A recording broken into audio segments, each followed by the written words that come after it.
Welcome into this Five Clubs conversation. I'm Gary Williams. He's a friend. He's a former colleague. He is elite at what he does. Rich Lerner of Golf Channel. His life in golf, in television, his thoughts on what's going on in the industry, where we are going. A very, very deep dive with long, lean Rich Lerner in two parts. Here is part one of my conversation with Rich Lerner, the anchor and face of Live From on Golf Channel.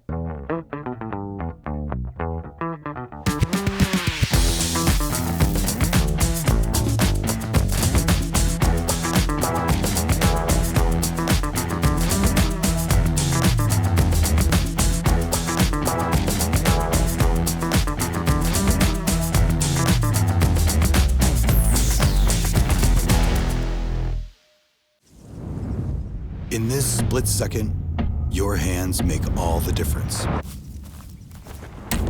It was time for a grip to help them own the moment. Introducing Reverse Taper, technology to stabilize both hands for a more square putter face at impact. The most important split second in golf. Reverse Taper, only from Golf Pride. Respect the grip. And with that, we bring him in right now, Rich Lerner. Richie, my friend, how are you? G-Dub, I'm doing great. How are you? I'm doing great. Do you remember your first memory of a sporting event on television that made you curious or romantic or smitten with like what you were watching? Well, it probably would have been Orioles Mets. It'd be 1969. When Mrs. Ruth, God rest her soul, fifth grade Muhlenberg School, wheeled in the old industrial television set. I mean, at like 2 p.m. I'm dating myself. We had World Series games on in the afternoon and the world came to a stop. So it might have been a Jim Palmer, a Mike Cuellar, Mark Belanger probably was playing, Merv Rettenman, how am I doing? Boog Powell. Tremendous. Buddy Harrelson, Cleon Jones. Those are my earliest memories. World Series games, baseball ruled. We played sliding bases, till the sun went down at 1054 North Glenwood Street, wiffle ball in the backyard. Baseball was our game as kids, and basketball. For people to hear afternoon World Series games, I'll never forget, Rich. I went to a lot of Yankee playoff games, 76, 77, 78, 81. Seeing my dad's car come up the entryway to Ridge Elementary School at about lunchtime, and I'm getting in a car to go to a World Series game. I'll never forget Ed Figueroa starting a 1978 World Series game. I think it was against Bert Hooton. And Bert Rich, was a knuckleballer, wasn't he? Well, him and Charlie Huff. Bert had more of an arsenal. Charlie was the one who gave up the third home run to Reggie in 77. I was in the ballpark that night, 11 years of age. Those games, Rich, on a Tuesday or Wednesday afternoon, 35 million people in America watching an afternoon baseball game in the month of October. The men who called the game, the players in the game, it's not that stars aren't stars now. There was something mythical about them. Were you as curious with the performance as you were with the people talking about the performance? I wasn't yet, destined to be a sports commentator, although in the backyard, wiffle ball, 4 Lerner boys, and kids from 3 blocks on either side of our house. We had a great wiffle ball stadium in our backyard. We had natural hedges in the back. It was like a mini Wrigley Field. You could actually take a seat. You could climb. There was a huge tree. It's sort of like off to the right, but that made for excellent viewing. It was like our grandstands if you climbed the tree, if you weren't playing in a game. I might have been calling a little wiffle ball back then as maybe a Kurt Gowdy. Kurt, go back and listen to Gowdy. Oh. Gowdy had kind of the quintessential broadcaster's voice. It was a little smoother. Today, I think the way to go is to kind of blurt it out. Every sort of local announcer, the football team, basketball team is kind of trying to out-hype the next guy. It can be exciting, but what's truly exciting. I mean, a Tuesday night in January, I guess that's the job. But Gowdy and Vin Scully and those guys were a little smoother back in the day. So, yeah, I mean, I was calling games in the backyard, but I was competing too. I Yeah. was throwing elbows in basketball to Big Brother Bob, uh, you know. But yeah, the seeds of what I would do were undoubtedly planted at 1054 North Glenwood Street in Allentown, PA, playing and yapping in the backyard. You mentioned Gowdy. Here's the thing about all those guys at that particular time, Richie. Gowdy, Enberg, McKay, Musburger, Cosell, even. Range. Put them on anything. Battle of the Network Stars, the American Sportsman, anchoring in Olympic coverage like McKay did, and obviously expertly through 72 in the tragedy of Munich. At what age did you start to identify that these men were great at what they did? I don't know that I, just sort of hung a label on them, Gary. I think they were just there. If you turned on a big game, and there weren't that many back then. No. Tuesday afternoon, Mets and Orioles at 2:00. That was it. We had ABC, NBC, and CBS, channel 3, 6, and 10 if you were in the Philadelphia area. And that I think is where we're building. I suspect in this conversation it is going to be important because it's so splintered now. The media and sports and entertainment universe is fractured into 1,000 different pieces, and back then you didn't have any problem whatsoever getting people's attention. You could galvanize a country. You can still do it in a few different places, maybe an Olympic Games or a Super Bowl, but other than that, it's difficult. But I don't know that I hung a label and said, these guys are great and I want to be like them. Sort of comically in college at Temple University, I was imitating Keith Jackson or Howard Cosell or, my buddies, in the newsroom at Golf Channel with Van Pelt, we would be doing Vin Scully and, we were just hamming it up because they were the people that we listened to. As I got older and got deeper into the profession, then you can step back and you can say, well, that's how it's done. The way that Vin did it, or the way that Keith Jackson did it, or Marv Albert did it, and now you'd say Mike Tirico and Joe Buck and Scott Van Pelt, and keep going, is sort of the gold standard. Jim Nantz for our sport. Did when was the first time someone either saw your face or heard your voice publicly? I did basketball games at Temple University at a wonderful college station called The Point, WRTI 90.1. Still there? North Philadelphia. It is. It may be at a different frequency now. It might be, I don't know, 95, and it might be on the FM dial. It's undergone some changes, but it was really an earthy community jazz station at its core.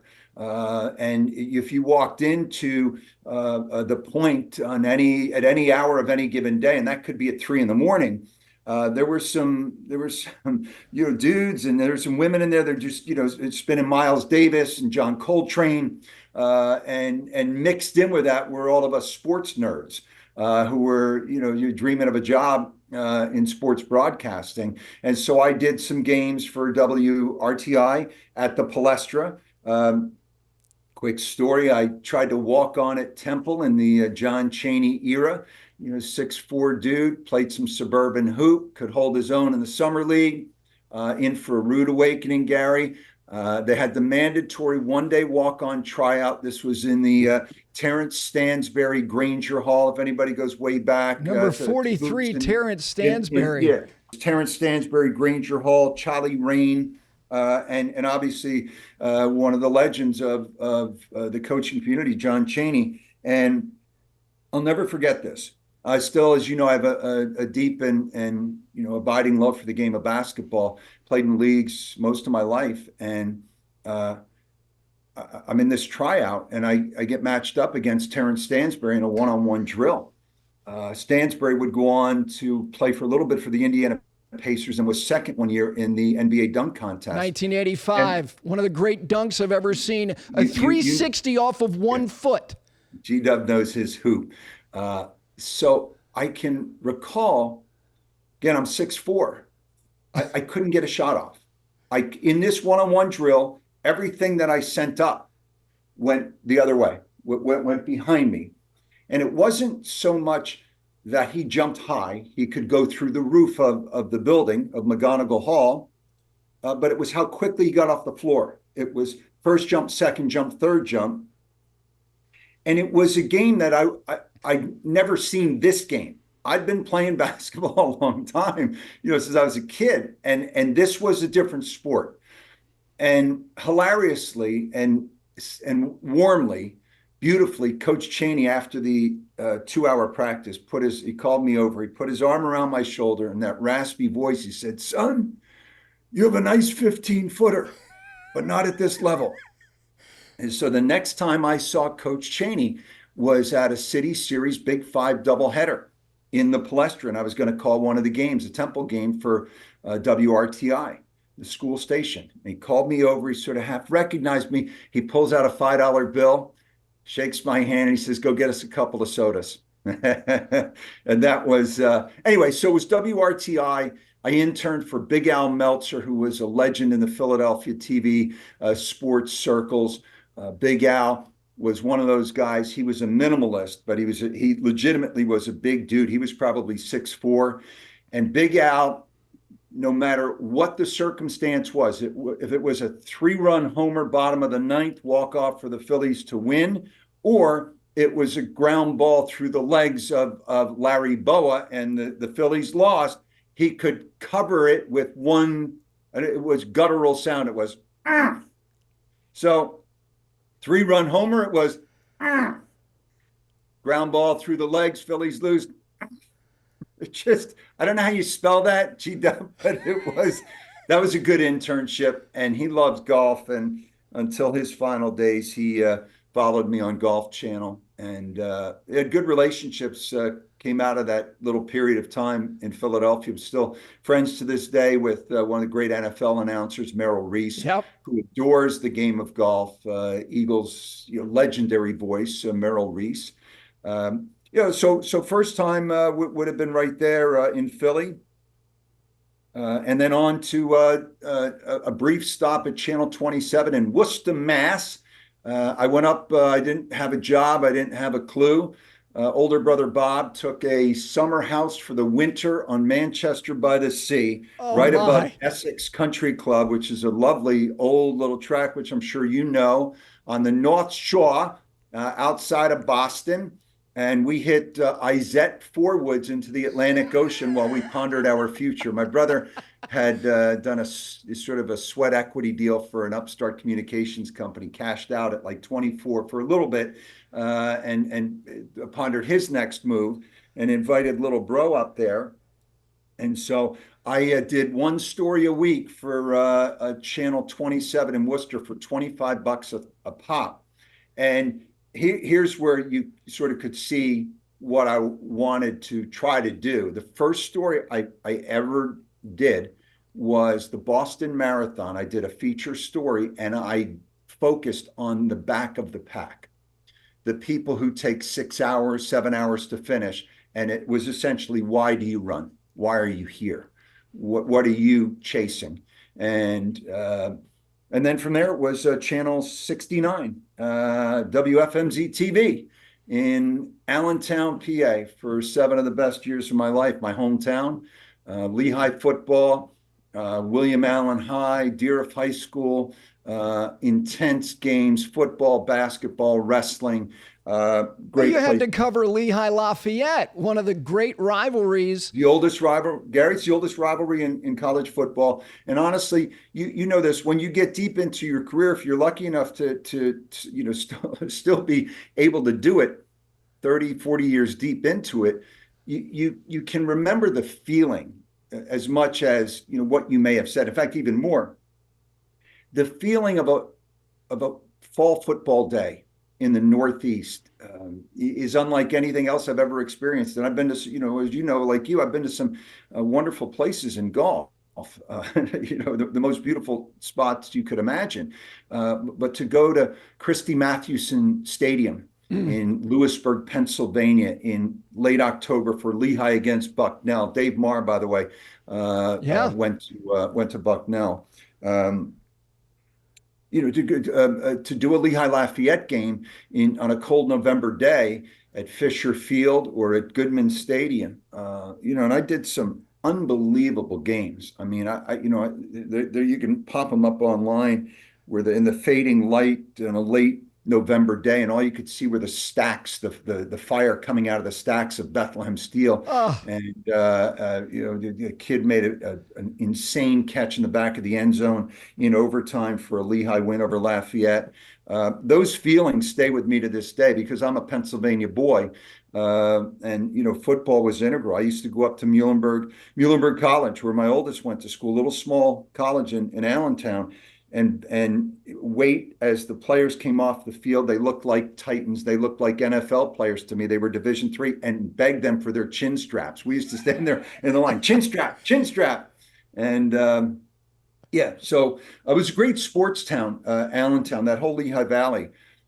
Chuck Bednarik, John Spagnola, Mike Gooman, Matt Millen, Andre Reed, the McCaffrey family. Best athlete I have ever seen. Best high school athlete was Eddie McCaffrey, whose son Christian is hurt but is playing and is one of the whole family. Best.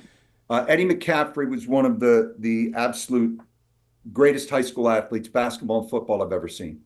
The idea to focus on the back of the pack, I think, is kind of a metaphor for your career. Everybody's got a story, and we all play the hits, and you're required to do that in your job. And you've had more conversations about Tiger Woods than probably anybody who's ever been on television talking about the game. But why do you think you were curious about the back of the pack then, and you still are now? Those are good stories there. I mean, we cover greatness, 9 ways to high heaven in every sport. It's what we should. That still fires people up. Greatness is, I think, mostly why we watch any sport. But far beyond that, there's some really good stories, human stories. What gets people out of bed in the morning, why they're chasing whatever it is they're chasing. And so, I pitched a story yesterday. We had our 2025 sort of feature story pitch day. It's a great day. You've been there, Gary. It's Christmas Day for you. It's Christmas. I mean, if you love the sport, it's just like, it's grease sports, and you just spray it, whatever you think would make for a good story.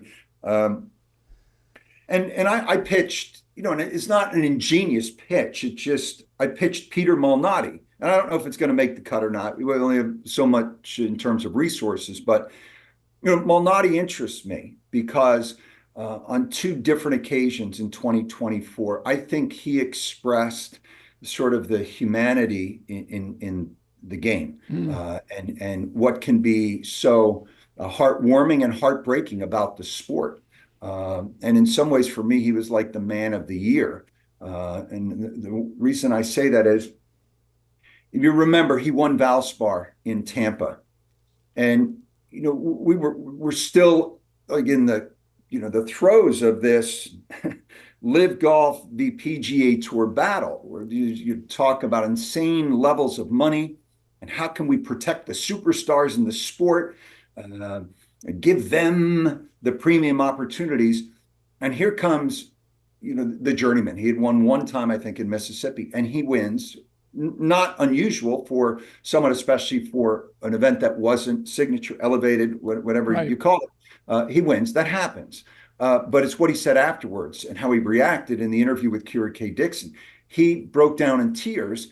And in that moment, he was able to convey to the audience, which I think, had, generally speaking, begun to be turned off by what was happening in professional golf.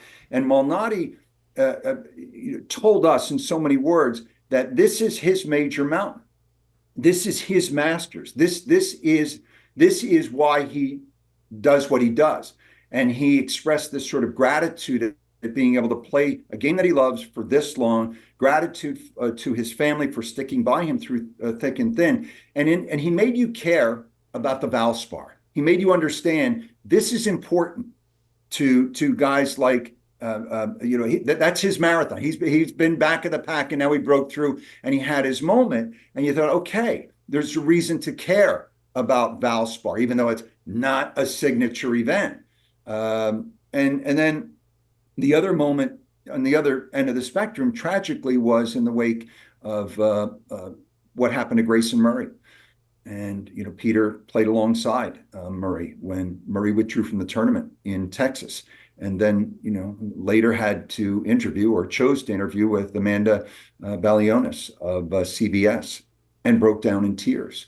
And the just you in that moment you could feel the sadness of not just the moment, but the loneliness of that life out there. That it is not all private jets and the high life in Maui, the good life in Maui.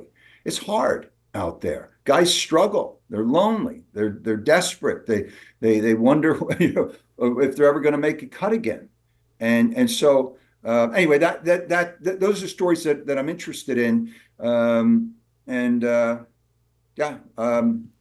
big Peter Malnati fan. I think he's one of the more interesting voices in the game. I think, Rich, that those two things, those two instances, were so distinctly different from each other.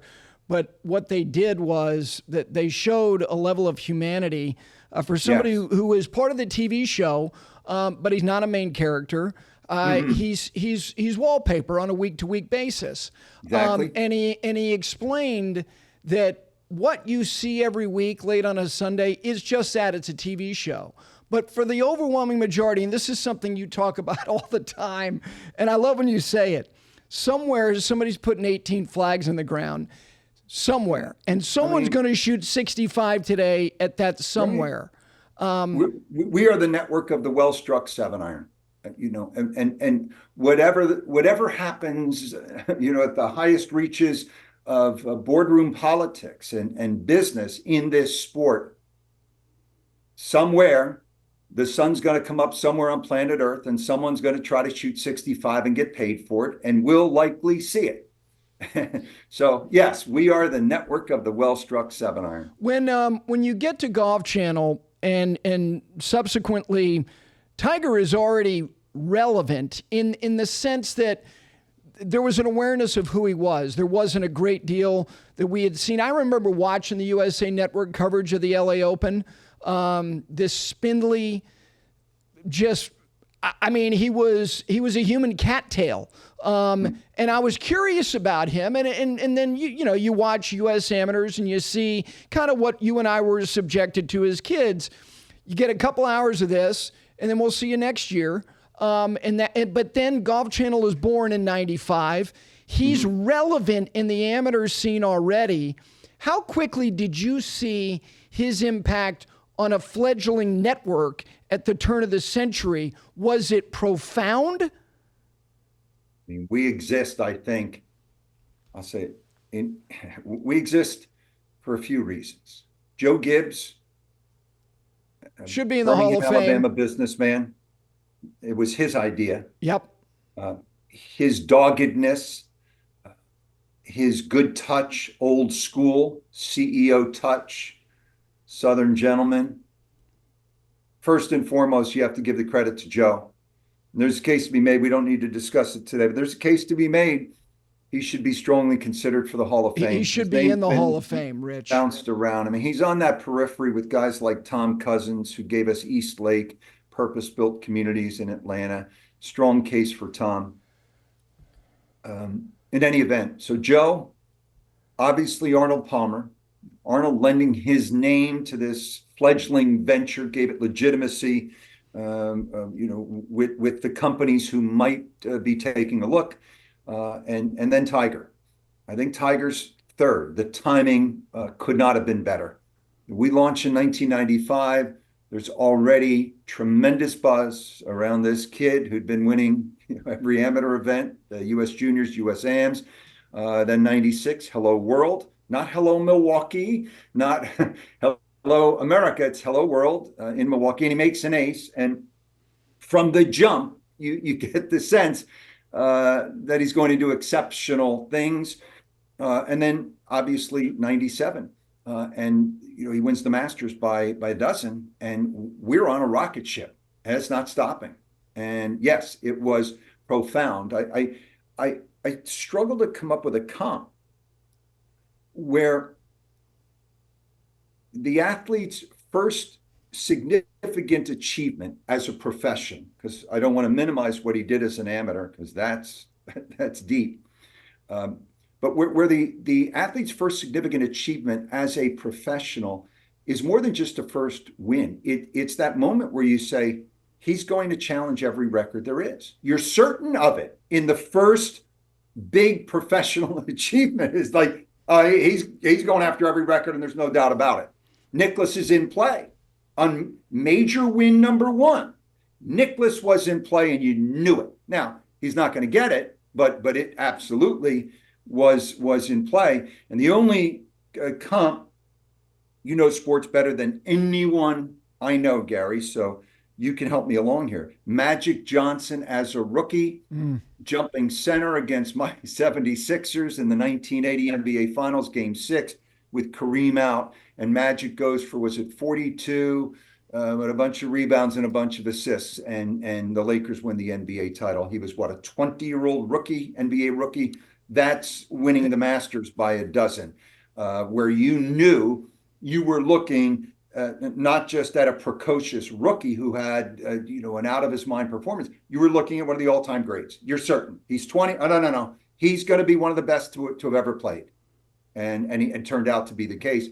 Same with Tiger. So, yes, Gary, you knew it early, and the timing was perfect. Golf Channel's launching, Tiger's ascendant. They meet, and we ride together. And certainly the story of Golf Channel can't be written without him.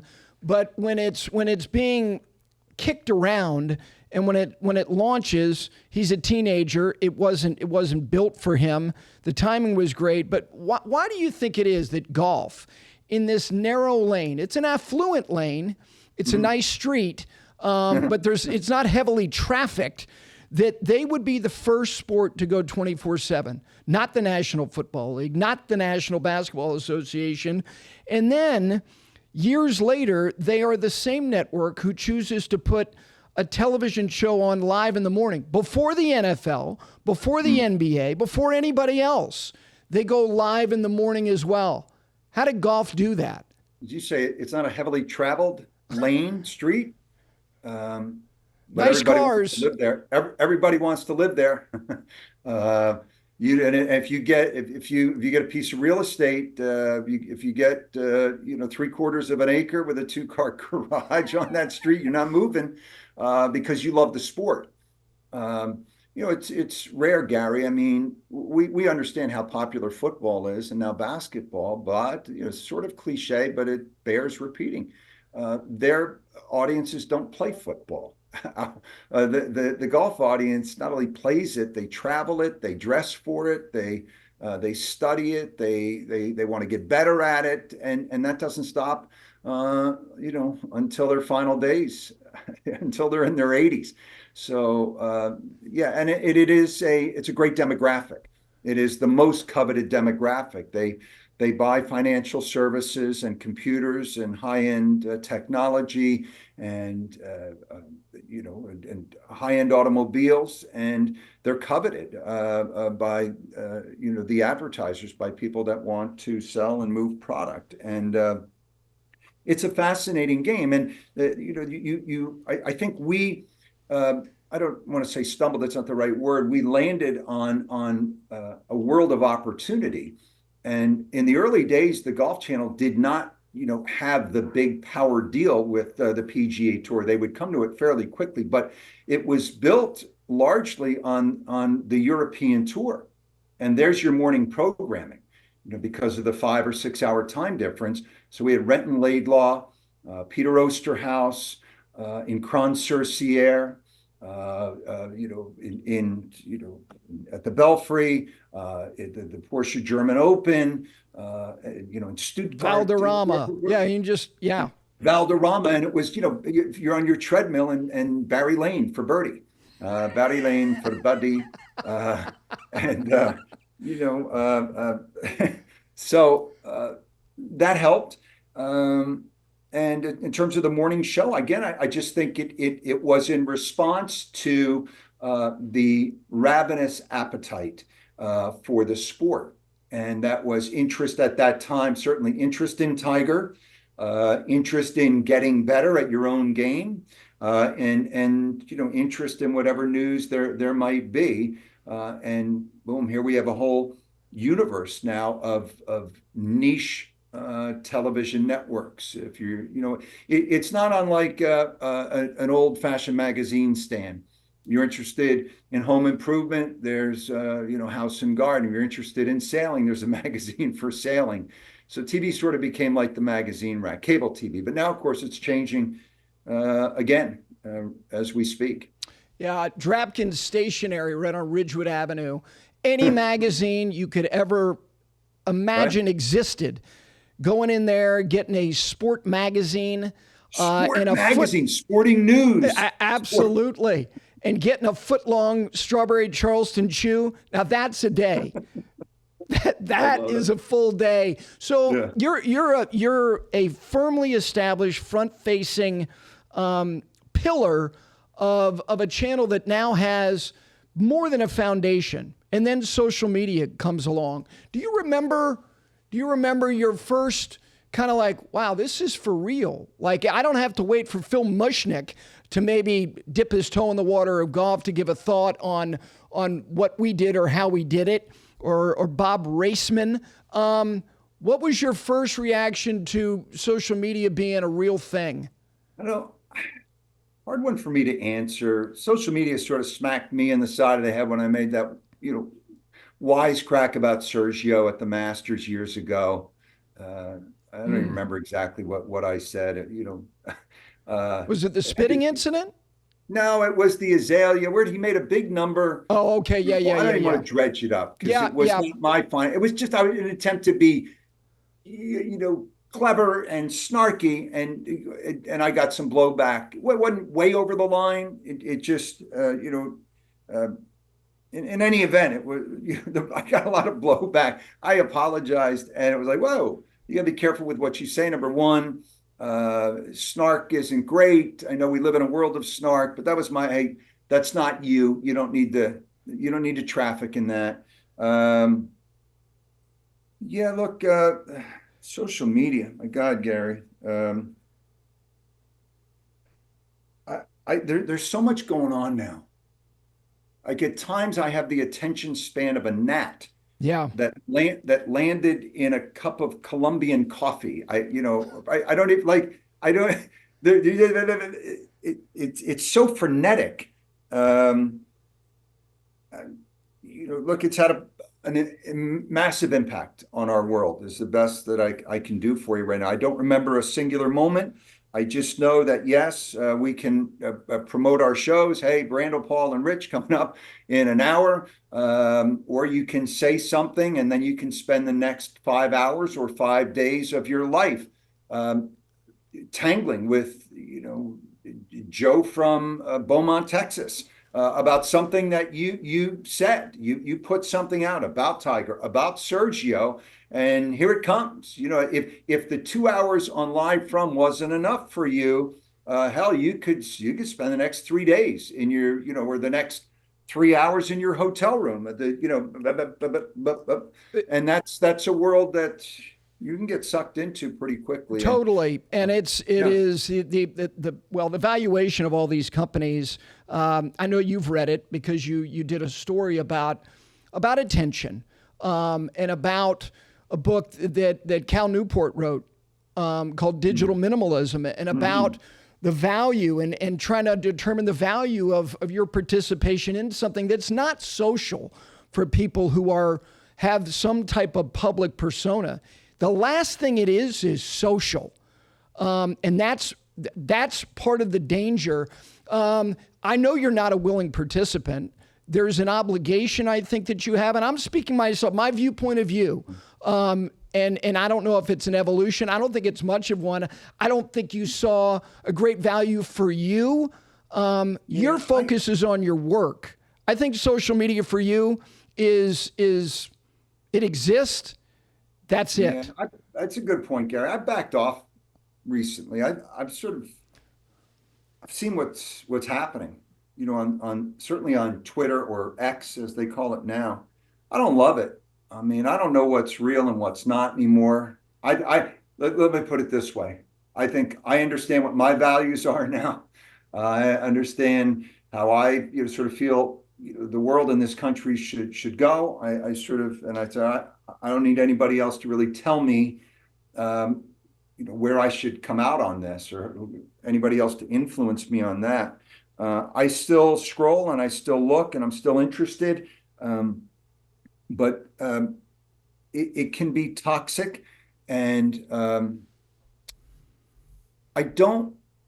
I've been tempted many times coming out of an event, or Rory lets another one get away at the Irish Open. Maybe I should fire something out. Maybe I should, get something going, because in our business now, if you're not engaged, you're like not in the game. You have to, the engagement is the word, engagement. So you need to engage. But then I think to myself, can anybody just shut up anymore? Like, must we all have an opinion on everything that has happened? And to me, the answer is no. And I'm in a spot where, I'm afforded an opinion, although I have to be kind of careful. Brandel and Paul in our little world are the opinionators. I'm the moderator, theoretically. Now, in some of the pieces that I write in a more nuanced way, will I let the audience know where I land on a particular issue or story or event? Yes. But I do it in a more subtle way. As it relates to social media, occasionally I'll get in there, but I just don't want my next 3 hours of my life to be swallowed by it, because that's what happens.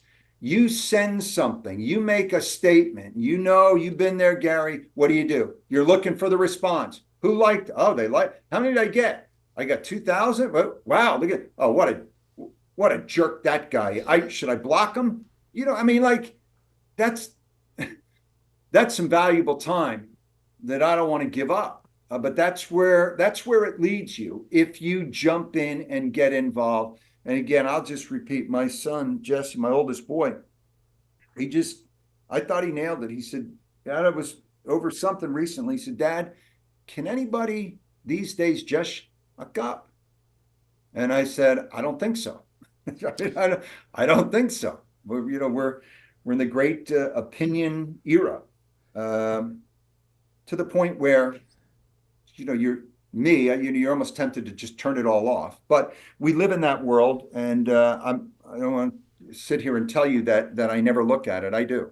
So we get to live from, and this to me, and I mean this affectionately, because I can promise you, the first time I heard this term, I was appalled, and I was pissed, because it was Bob Raceman of the New York Daily News.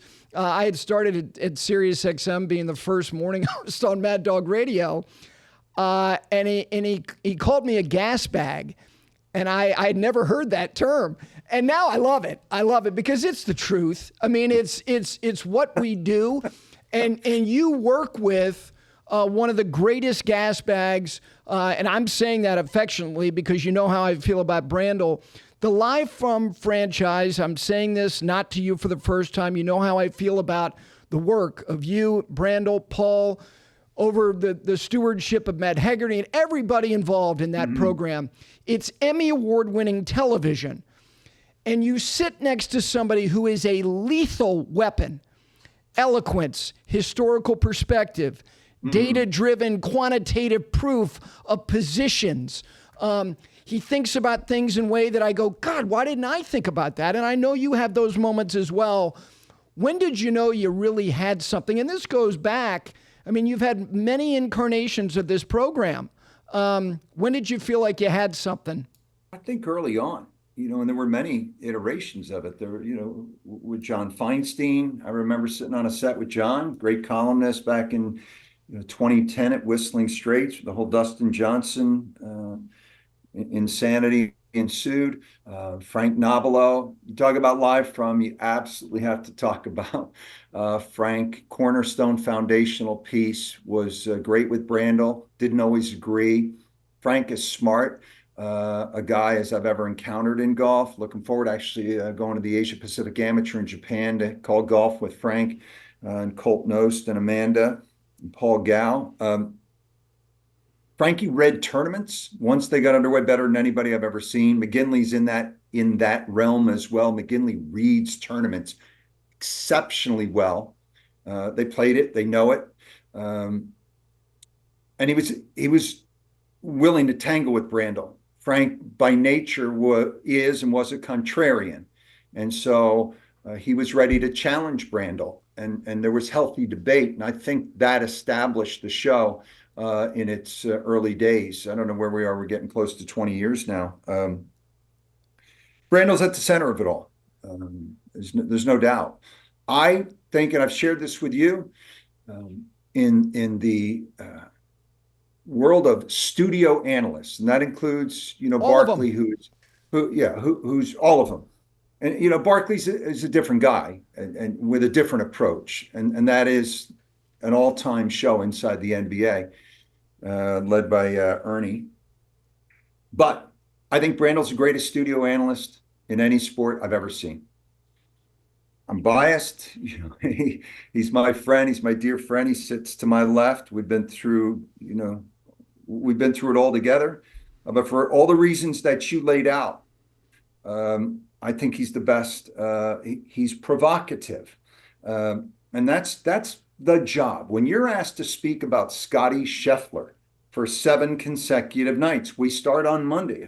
Scotty Scheffler's world number one. I mean, we have to talk about him every single night. And Brandel's able to come out. He's a producer's dream. The producers come to him and say, "What do you have tonight?" I tell all the new analysts, guys who come off the tour in their 40s, Johnson's been a home run, by the way. Johnson Wagner, yep. But if you're not hot for 3 subjects every day, don't come in. Do something else. Brandel's hot for 10 things every day. Never beat him to work. He is tireless. He fills up legal pads with beautiful handwriting. He charts every shot of every tournament. He lets the data lead him to a conclusion. He has he's literate, well-read, flourish with words, a sentence, a paragraph, ability to write something, internalize it, and then let it come out naturally on air. It's funny. People may not understand the inner workings of TV, but just as an example, we're at a commercial break, and the producer will say, 30 seconds, I'm coming back with a shot of the Columbus Zoo. Like, oh, okay. And, as a commentator, you don't go, oh, the world famous Columbus Zoo. And I'll turn to Brandel with 5 seconds to go before we come back. And I said, Parnes, I'm going to bring you in on the zoo. And he said, fine. And he'll have something funny to say, something clever to say, that he just on the spot. That is gold in television. And it's like, for me, it takes an enormous burden off. I don't have to, gas bag all the time. I don't have, 100 funny quips. I have some, but it's not unlimited. So it's huge for me to have that to my left. And I can throw anything at him. Serious, somebody, God forbid, passes away. Parnes, I'm gonna bring you in. I'm gonna give you a chance to say something here. And he has it always. Never does he not have something substantive to add. Now, do you agree with him all the time? Can he get on a soapbox? I suppose I've heard people say that. Are his swing breakdowns longer than typically producers might like in television land? Possibly, but he's unique. He's a high volume scorer. If it's basketball, Gary, give him the damn ball.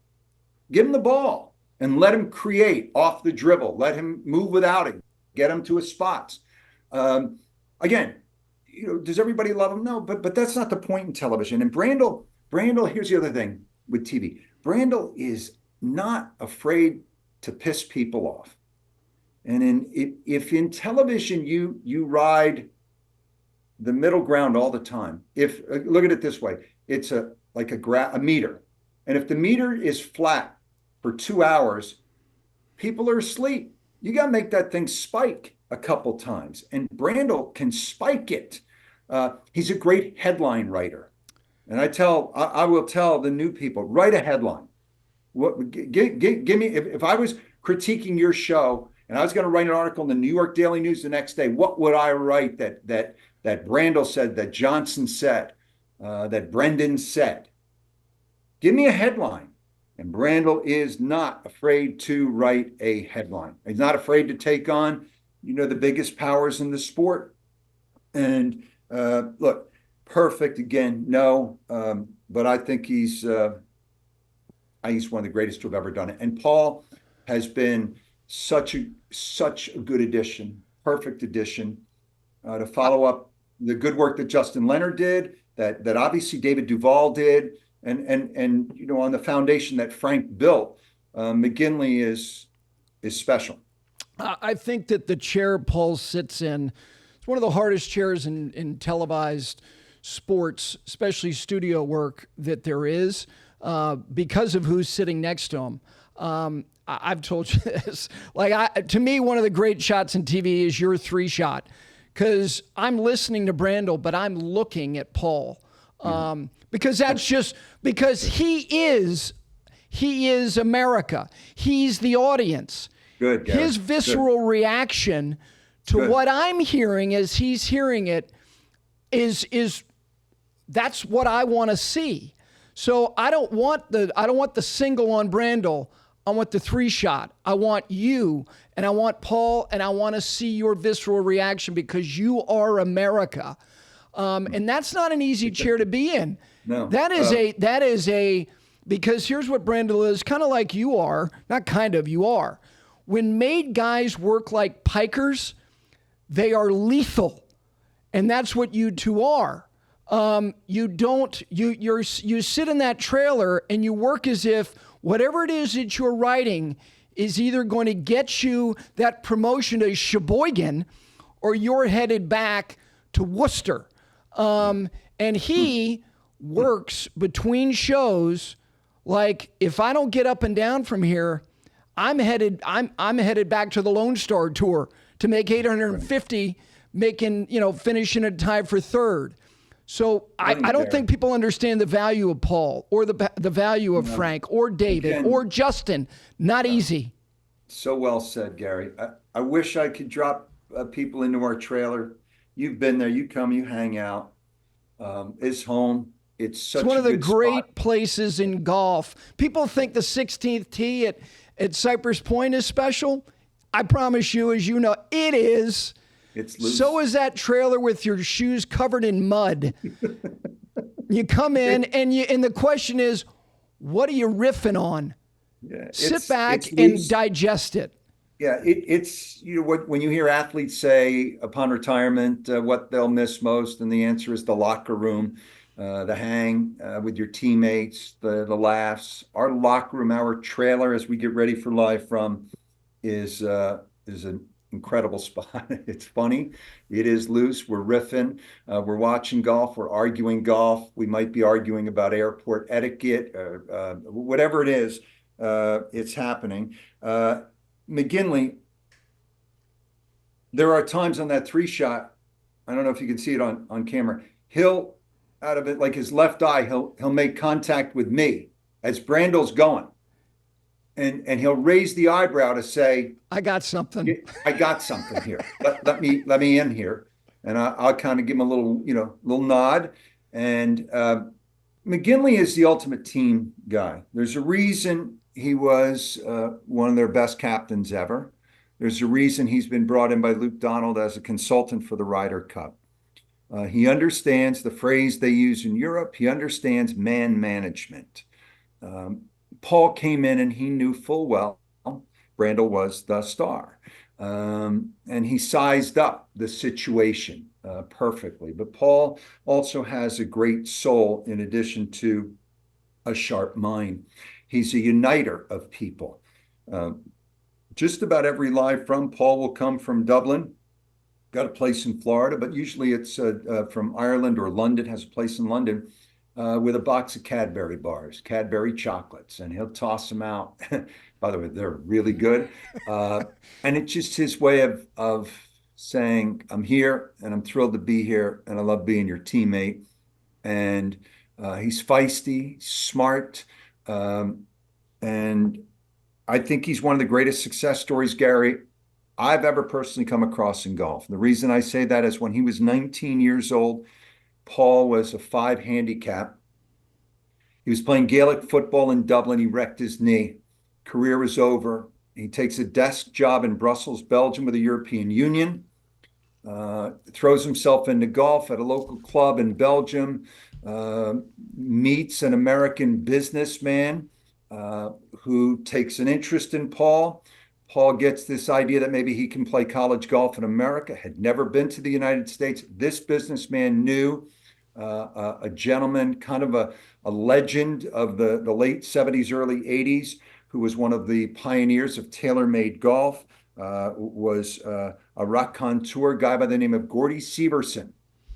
Gordy Severson, when he was not getting TaylorMade off the ground, could be found at one of two places, the track at Del Mar in Southern Cal, or coaching U.S. International, which is a school for mostly international students in San Diego.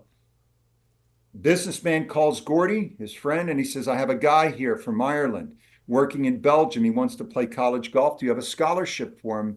Severson says, no. But if he proves himself, maybe we'll open one up for him.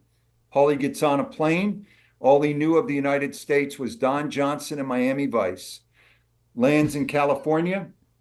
He's up at sunrise every day on the range at Torrey Pines. And 2 years later, he made the Walker Cup team and then got his tour card. And 25 years after that, he was the captain opposite Tom Watson, Ryder Cup of 2014. 4 wins, game winner at the Belfry in 01. How does that guy, Europe does it a little differently. You don't need to have won a major to be a Ryder Cup captain in Europe. But how does the guy with 4 wins end up as captain? Well, because he's earned the respect of his peers as a smart, tough, organized team builder.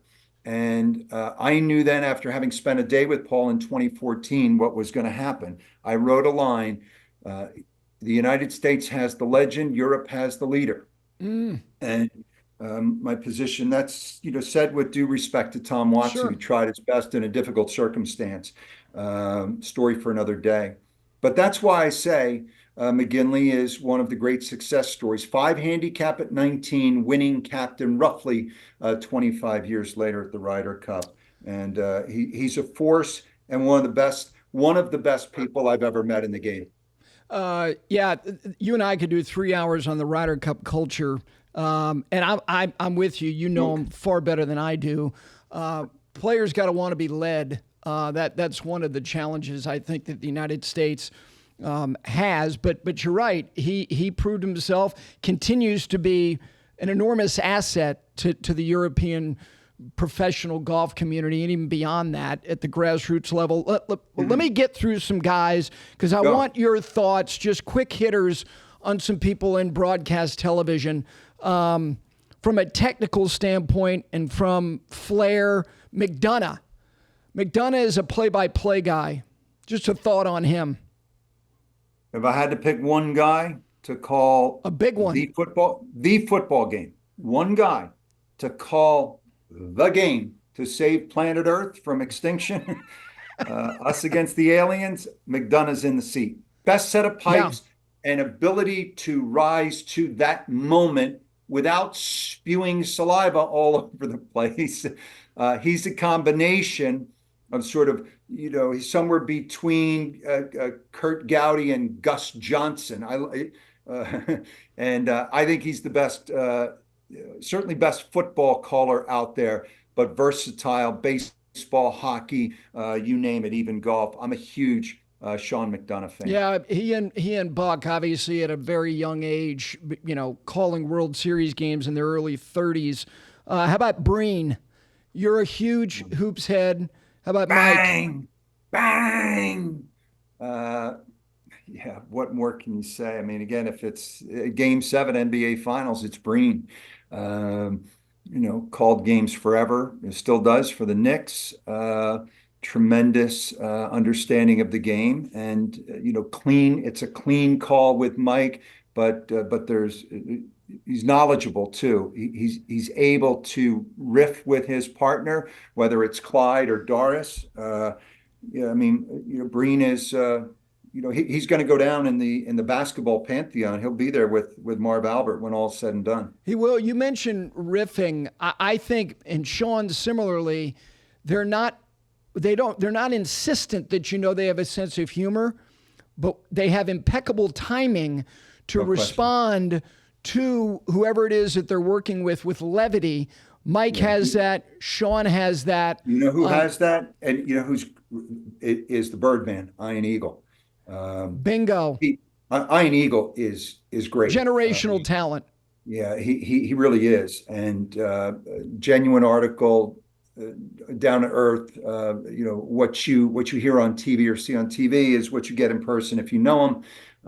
Wonderful guy, but yeah, funny, and lots of fun phrases. If you're a basketball fan, doesn't overcook it, and his kid's doing all right too. No, with our company. No, really good. No doubt. How about from a studio standpoint? Look, you pay attention to who these people are. When you look at studio hosts, because it is, we're talking about Paul and Brandel and understanding, okay, let them run, but then knowing when it's time to cull the herd and bring them in. Who's excellent? Who's a great traffic cop? Well, I'm biased because he's one of my best pals, but and I grew up with him in the business. But Scott Van Pelt, yeah, I mean, enormous presence at 6'7", blisteringly funny. I mean, if you know him, just he's kind of freakishly funny. Just can pull stuff, out of thin air. Range of impressions. He doesn't do them all on TV, but he's gifted in the humor department. Great set of pipes, awareness, in the moment, generous spirit. Van Pelt is a favorite for sure. I think Ernie is, obviously is one of the best to ever do it. Ernie has a modesty that's palpable, and an empathy. And Ernie, I sometimes have to, look to Ernie, but come on now, don't shove your knowledge down people's throats. You don't need to let everybody, and I've been guilty of that, let everybody know that Ernie's probably the best at elevating the people to his left and right. And he's able to spar and able to tweak and poke and generate the laughs when it's that time. So Ernie is obviously legendary. I think Fowler, when he did Game Day, a machine. A machine. I mean, I don't know how you do it. I don't want to. Can't do it any better. Yeah, I don't want to be that guy just handing out flowers as if it matters coming from me. I'm just objectively. Honestly, I'm just trying to objectively. You I don't do know how what he you can does. do it better. I don't know how you can do it better than what Reese does, and I think on the. I wouldn't say they're up and coming. He's here, but like Matt Barry and L. Duncan at ESPN, and then I think, I think in our shop I think the world of Damon and Cara and Anna, we're deep, and I think we proved that, and I give a lot of credit to Matt Hegarty and now Sam Flood and Alan Robeson, but Anna and Cara and Damon are the ability to go work wherever in the Olympic Games. Back to your earlier idea, that Cosell and Gowdy and Range. all the and Enberg were able to work a variety of different sports.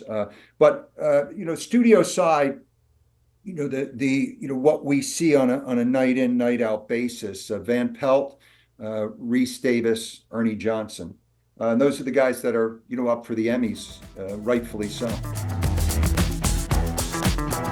That is the conclusion of part one. Yes, we have an additional hour with Rich Lerner to talk about many things, including him branching out beyond the game of golf. We appreciate you watching and listening to part one of my conversation with Rich. Part two soon to follow.